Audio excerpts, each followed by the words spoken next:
Magandang araw po sa inyong lahat mga kababayan. Ang tatalakayin po natin ngayon ay kung paano mo malalaman kung alin ang tunay na relihiyon.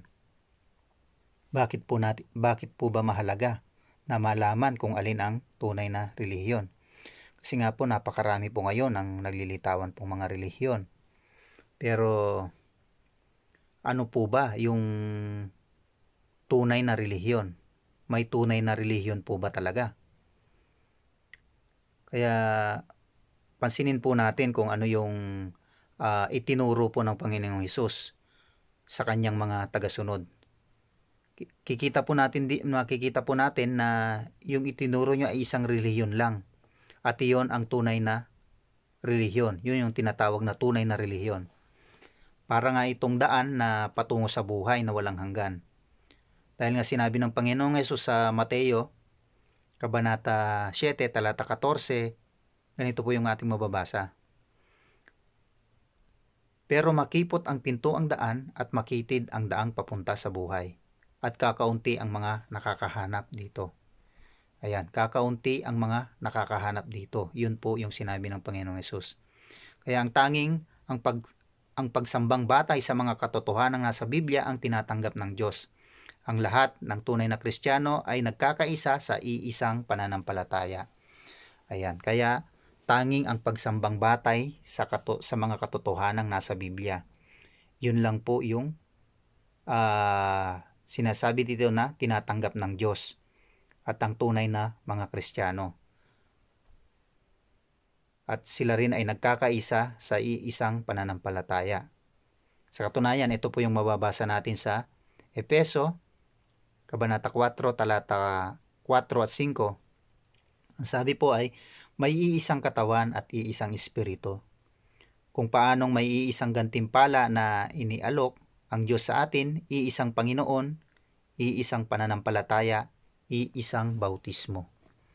Ayan, kaya nagkakaisa sa iisang pananampalataya ang mga tunay na Kristiyano, hindi po magulo. Nagkakaisa po sila.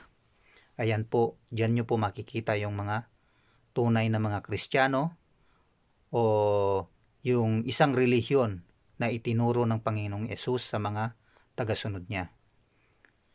Yan, kaya nalaman po natin na kung ano yung tunay na relihiyon na itinuro po ng Panginoong Hesus sa mga alagad niya. Ano naman ang sinabi ni Hesus tungkol sa mga di tunay na Kristiyano? Yan, napakahalaga po rin po yan para mapaghambing po natin kung ano po ba yung tunay na Kristiyano at saka yung sinabi ni Hesus tungkol sa mga di tunay na Kristiyano. Nagbabala nga po si Hesus na ang huwad ng mga propeta ay magpapasok ng maling turo sa Kristyanismo. Kaya sa unang tingin, para silang mga tunay na Kristiyano, gaya ng inaangkin nila. Pero pwede mong malaman kung totoo nga sila. Kaya paano nga po ba natin malalaman kung totoo nga sila? Ang tunay na pagsamba lang ang pwedeng pagmulan ng mga totoong Kristiyano. At makikilala mo sila sa kanilang paggawi at pamumuhay. Ayan. Kaya itong sinabi ng Panginoong Hesus na to, yung pwedeng pagmulan ng mga totoong Kristiyano ay mababasa natin sa Mateo Kabanata 7, talata 13 hanggang 23. Na makikilala mo sila sa kanilang paggawi at pamumuhay. Sabi ng dito sa may yung kung babasahin po natin yung sa Mateo Kabanata 7, talata 13 hanggang 23. Medyo mahaba po ito, pero napaka-importante po nating mabasa ito para malaman po natin yung mga nagpapanggap o mga di tunay na Kristiyano. Kaya umpisahan po natin sa 13 hanggang sa talata 23. Ayan. Sinasabi po rito, pumasok kayo sa makipot na pintuang daan, dahil maluwang ang pintuang daan at malapad ang daang papunta sa pagkapuksa, at marami ang pumapasok dito. Sa 14, pero makipot ang pintuang daan at makitid ang daang papunta sa buhay, at kakaunti ang mga nakakahanap dito. Sa 15, Mag-ingat kayo sa huwad ng mga propeta na lumalapit sa inyo na nakadamit tupa, pero sa loob ay hayok na mga lobo. Yan. Kaya mag-ingat daw po tayo sa mga huwad ng mga propeta na nakadamit tupa, pero sa loob ay hayok na mga lobo. Tapos sa 16, makikilala ninyo sila sa mga bunga nila. Ang mga tao ay hindi makapipitas ng ubas o ng igos mula sa matitinik na halaman, hindi ba? Sa 17, maganda ang bunga ng mabuting puno, pero walang silbi ang bunga ng bulok na puno. Sabi po dyan sa 17, totoo naman po, di po ba? Kaya makikita sa reliyon kung ano yung bunga po nila. Tapos sa 18, ang mabuting puno ay hindi mamumunga ng walang silbing bunga. Yan. At ang bulok na puno ay hindi mamumunga ng magandang bunga. Yan. Yan po yung katotohanan mula sa mga relihiyon. Kaya makikita po sa bunga. Kapag nakita nyo po na hindi naman naikakapit kung ano yung ano sa Biblia, kung ano yung sinasabi ng Diyos mula sa Biblia, ibig po sabihin, hindi po yun yung tunay na relihiyon. Kailangan po makikita po sa bunga. Dahil sabi mo po dyan na hindi mamumunga na walang silbing bunga. Sabi nga dyan, ang mabuting puno ay hindi mamumunga ng walang silbing bunga.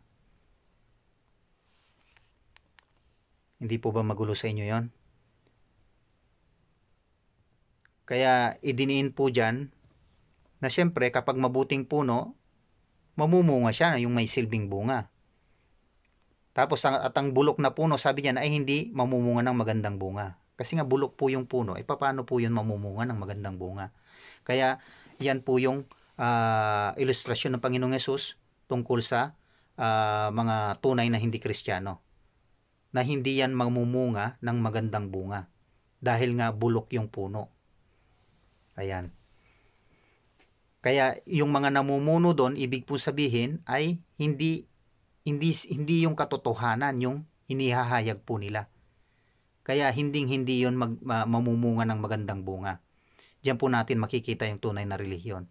Kailangan po tumpak po yung kaalaman nila mula sa Biblia at itinuturo po nila yung katotohanan mula sa Biblia. Tapos sa 19 po, bawat puno na hindi maganda ang bunga ay pinuputol at inihahagis sa apoy. Ayan, ganyan po yung mangyayari sa mga puno o yung mga nagturo ng mga maling turo sa mga tao, sila po ay ihahagis sa apoy bandang huli. Kasi nga po, siyempre, sila yung nagligaw, sila yung namuno, o sila yung nagturo sa mga tao para mailigaw sila sa katotohanan. Kaya sa 20, sabi diyan, kaya makikilala ninyo ang mga taong iyon sa kanilang mga bunga. Tapos dito sa 21, ito po yung gandang sinabi rin ng Panginoong Hesus. Hindi lahat ng nagsasabi sa akin, Panginoon, Panginoon, ay papasok sa kaharian ng langit, kundi ang gumagawa lang ng kalooban ng aking Ama na nasa langit. Ayan.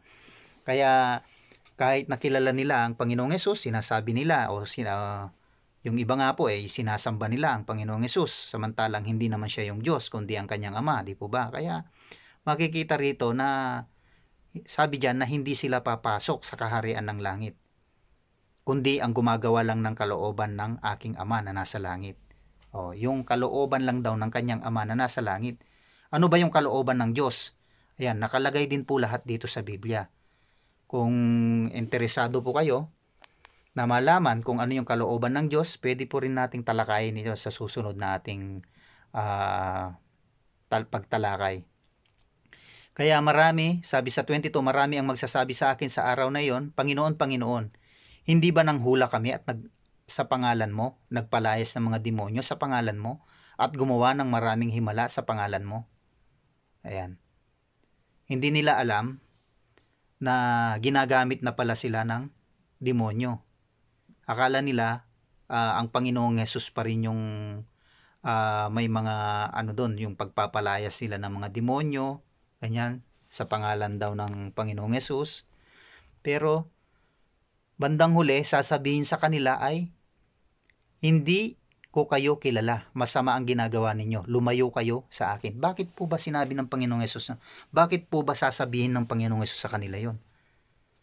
Dahil nga po, hindi po nila ginawa ang kalooban ng kanyang ama. Sabi nga po dun sa, kung babalikan po natin yung 21, kundi ang gumagawa lang ng kalooban ng aking ama na nasa langit. Ayan, kaya napaka-importante po na magkaroon po tayo ng accurate knowledge mula po sa Biblia.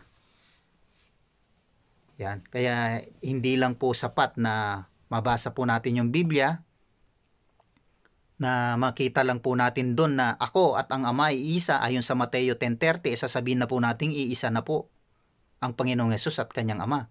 Hindi po ganun yun. Gaya po nga nung sinabi, nabanggit na po natin sa ating mga naunang video, na si Jesus at ang kanyang Ama ay iisa sa kanilang layunin. Layunin, kalooban, mga katangian. Siyempre kilalang kilala ng Panginoong Hesus yung kanyang Ama. Alam na alam niya kung ano yung kagustuhan ng kanyang Ama, ang mga kanyang katangian. Kaya nga isinugo rin ng Diyos o ng Diyos na Jehovah ang Panginoong Hesus para makilala ng tao ang Diyos. Kasi kung ano yung mga ipinakita ng Panginoong Hesus sa mga tao, kanyang mga katangian, yung kanyang pagmamalasakit, kanyang awa sa mga tao, ganun din ang Diyos. Kaya sila naging isa ng kanyang Ama. Ayan po yung ibig sabihin ng Panginoong Hesus dun sa Mateo 10:30. Kaya katapos po nating malaman kung sino yung mga di tunay na mga Kristiyano, at nalaman na rin po natin kung ano yung tunay na mga Kristiyano, ay tinuro po ng Panginoong Hesus. Paano naman po natin makikilala ang mga tunay na Kristiyano? May 5 po tayong dapat pag-isipan na pagkakakilanlan sa mga ito. Kaya pag-isipan ang 5 pagkakakilanlan ito. Yung una po, iginagalang ng mga tunay na Kristiyano ang Biblia bilang salita ng Diyos. Dahil ang mga tunay na Kristiyano ay sinisikap nilang isabuhay ang mga simulain o prinsipyo nito. Kaya ang tunay na relihiyon ay ibang-iba sa relihiyong batay lang sa kaisipan ng tao, ayon sa Mateo, Kabanata 15, talata 7 hanggang 9. Kaya ginagawa ng mga tunay na Kristiyano kung ano ang itinuturo nila. Ayan po yung katunayan. Yan po yung unang pagkakakilanlan. Saka lang yung pangalawa po, pinararangalan ng tunay na mga tagasunod ni Jesus ang pangalan ng Diyos, ang Diyos na Jehovah. Kaya pinarangalan ni Jesus ang pangalan ng Diyos sa pamamagitan ng paghahayag sa pangalang ito. Tinulungan niya ang mga tao na makilala ang Diyos at tinuruan silang ipanalangin na pabanalin ang pangalan ng Diyos ayon sa Mateo, Kabanata 6, talata 9. Kaya sa lugar ninyo, aling relihiyon ang nagpapakilala sa pangalan ng Diyos? Ayun po yung tanong ko po sa inyo. Yung pangatlo, ipinangangaral ng mga tunay na Kristiyano ang kaharian ng Diyos. Kaya mapapansin natin na isinugo ng Diyos si Jesus para ipangaral ang mabuting balita ng kaharian, ang kaharian ng Diyos. At ito ang tanging pag-asa ng mga tao o ng pag-asa natin. Ipinangaral ito ni Jesus hanggang sa araw na mamatay siya. Ito po ay mababasa natin sa Lucas, Kabanata 4, talata 43. Saka Lucas, Kabanata 8, talata 1. Kaya sinabi niya na ipangangaral ito ng kanyang mga tagasunod kapag may nakipag-usap sa iyo tungkol sa kaharian ng Diyos, ano sa palagay mo ang relihiyon niya? Na binabanggit sa Mateo 24:14. Basahin po natin kung ano yung binabanggit sa Mateo 24:14. At ang mabuting balitang ito tungkol sa kaharian ay ipangangaral sa buong lupa para marinig ng lahat ng bansa at pagkatapos ay darating ang wakas. Ayan, napakaliwanag po yung sinasabi dyan. Yung tungkol sa kaharian ng Diyos. Kaya ulitin ko po yung tanong, ano sa palagay mo ang relihiyon na yan? Yung pang-apat po ay yung ang mga tagasunod ni Jesus ay hindi bahagi ng masamang sanlibutan ito. Paano po natin nasabing hindi bahagi ng masamang sanlibutan ito? Hindi sila nakikisali sa politika o nakikisangkot sa mga kaguluhan sa lipunan. Kung babasahin po natin yung 1, Kabanata 17, talata 16, ganito po sinasabi. Hindi sila bahagi ng sanlibutan kung paanong ako ay hindi bahagi ng sanlibutan. Yan ang sinabi ng Panginoong Hesus. Tapos sa Kabanata 18 ng 1, talata 36, sumagot si Jesus, ang kaharian ko ay hindi bahagi ng sanlibutan ito. Kung ang kaharian ko ay bahagi ng sanlibutan ito, lumaban sana ang mga tagasunod ko para hindi ako mandakip ng mga Hudyo. Pero ang totoo, hindi nagmumula rito ang kaharian ko. Kaya, ang tunay na mga Kristiyano hindi nakikisali sa politika o nakikisangkot sa mga kaguluhan sa lipunan. Hindi rin nila tinutularan ang masasamang gawain at pag-uugali ng mga tao sa sanlibutan ito. Kasi yan din po yung sinasabi sa Santiago 4:4. Sabi dito, mga mangangalunya, hindi ba ninyo alam na ang pagkikipagkaibigan sa sanlibutan ay pakikipaglaban sa Diyos? Kaya kung gusto ng sino man na maging kaibigan ng sanlibutan, ginagawa niyang kaaway ng Diyos ang sarili niya. Yan po yung maliwanag na sinasabi po sa Santiago, Kabanata 4, talata 4. Kaya yung panghuli po, yung panglima, ang tunay na Kristiyano ay nagpapakita ng tunay na pag-ibig sa isa't isa. Ayan. Kaya natutuhan nila sa salita ng Diyos na igalang ang mga tao, anuman ang kanilang lahi, di gaya ng mga huwad na relihiyon na laging sumusuporta sa mga digmaan. Ang mga tunay na mga Kristiyano ay tumatangging makisangkot dito. Sa halip, ginagamit nila ang kanilang panahon, pera at lakas para tulungan at palakasin ang pananampalataya ng iba. Kaya makikita po natin ang tunay na relihiyon ng pagpapakita ng tunay na pag-ibig sa isa't isa na mababasa sa 1 Kabanata 13, 34, talata 34 at 35. Sabi dito, binibigyan ko kayo ng isang bagong utos, na ibigin ninyo ang isa't isa, kung paanong inibig ko kayo. Kung mahal ninyo ang isa't isa, malalaman ng lahat na kayo ay mga alagad ko. Ayan. May nakikita po ba kayong relihiyon na ganyan ngayon? Kaya, yan po yung sinasabi po nating pagkakakilanlan ng mga tunay na relihiyon. Ulitin po natin, yung una, iginagalang ng mga tunay na Kristiyano ang Biblia bilang salita ng Diyos. Yung pangalawa, pinararangalan ng tunay na mga tagasunod ni Jesus ang pangalan ng Diyos, ang banal na pangalan na Diyos na Jehova. Ang pangatlo, ipinangangaral ng mga tunay na Kristiyano ang kaharian ng Diyos. Pang-apat, ang mga tagasunod ni Jesus ay hindi bahagi ng masamang sanlibutan ito. At ang panglima, ang mga tunay na Kristiyano ay nagpapakita ng tunay na pag-ibig sa isa't isa. Ayan po ang katotohanan mula sa salita ng Diyos. Ayan, naway naging maliwanag po sa inyo ang tunay na sinasabi po ng Biblia, ang katotohanan mula po sa Biblia na bumabanggit sa tunay na relihiyon. Kaya maraming salamat po muli sa inyong patuloy na pagsubaybay po dito po sa aking channel.